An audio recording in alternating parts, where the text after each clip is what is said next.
Olá, sejam bem-vindos. Sou o professor Jorge Oliveira, professor de computação do Instituto Federal de Roraima, iniciando aqui mais uma série de vídeos rápidos falando agora sobre máquinas de estado. O material de apoio que eu estou pegando é do professor Ricardo Silva. Vamos lá. A gente vai dar, só lembrando aqui mais uma vez, né, que a gente está tratando do diagrama ainda, do diagrama de comportamentos, que falam sobre as ações, modificações ao longo do tempo em relação às funcionalidades do sistema, tá bom? Aqui no diagrama de estado de máquina, ele vai tratar principalmente da questão de um objeto e como esse objeto ele vai se comportar ao longo do tempo, tá bom? Então, a gente tem a questão das classes, né, que ele é um diagrama que deve ser utilizado em apoio aos diagramas de classe. O objetivo aqui dele é fazer essa chamada máquina de estado, porque é onde a gente vai ter vários estados ao longo do tempo, tá bom? E a gente vai definir aqui um processo, né, modelagem do processo. Essa é a cara desse diagrama.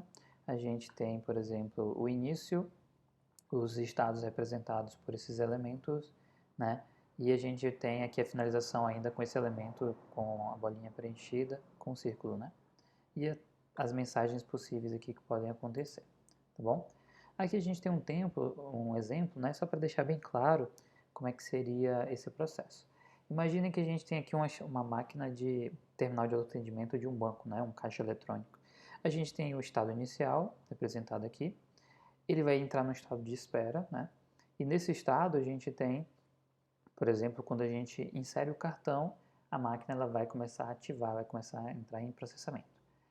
Por algum motivo, se acontecer um erro, a gente pode cancelar a operação, ela volta ao estado inicial, ou se a gente coloca o cartão, faz as nossas ações e ela finaliza a operação, ela volta para o estado de espera, tá bom?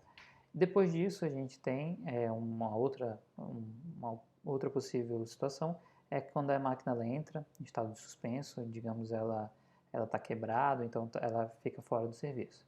Quando ela é consertada, ela volta para o estado de espera, tá?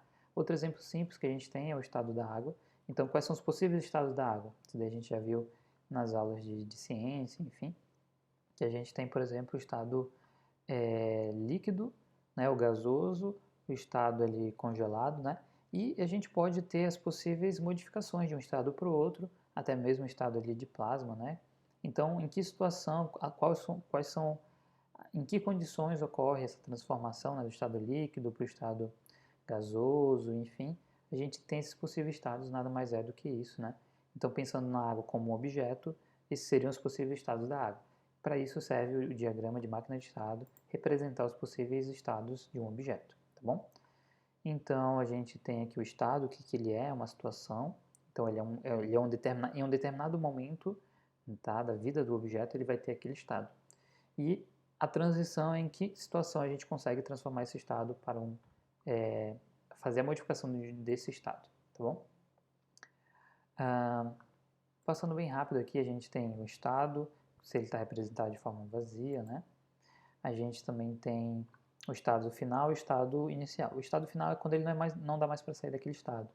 E o pseudo-estado a gente não considera ele como estado oficial, tá bom? Então o pseudo-estado ele inicia e o estado final quer dizer que ele não pode mais sofrer alteração.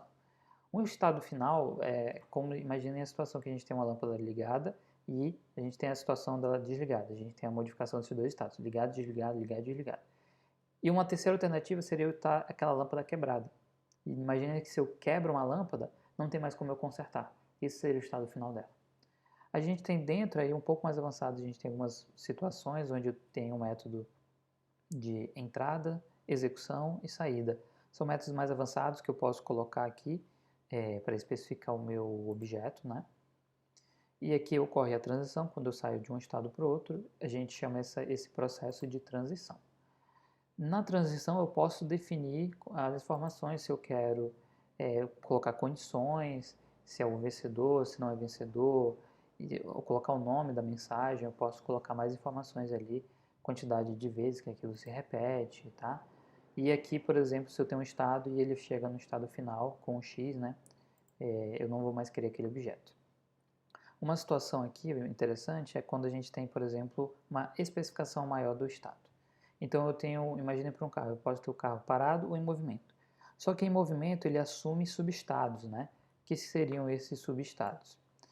eu posso pegar e fazer o seguinte, eu estar acelerando ou parando ou freando são estados de movimento, né? E eu posso estar uma velocidade constante também, então são estados de movimento. Então eu posso pegar um estado e abrir ele e especificar ele em mais estados, tá bom? Essa é a situação de um subestado. A questão de entrada, né, de comunicação, a gente pode representar de maneiras diferentes também, com as bolinhas, né, de início e fim. Ou então, a gente chama esse aqui de um estado de submáquina. Quando a gente representa esse símbolo como se fosse uma engrenagem, quer dizer que lá dentro tem mais informações, tá certo? Bom, de maneira geral, essas informações que eu queria trazer para vocês em relação ao diagrama de máquina de estado. É um diagrama também não tão utilizado, mas ele é importante a gente ter conhecimento prévio sobre ele. Mais informações, consultem aí as referências.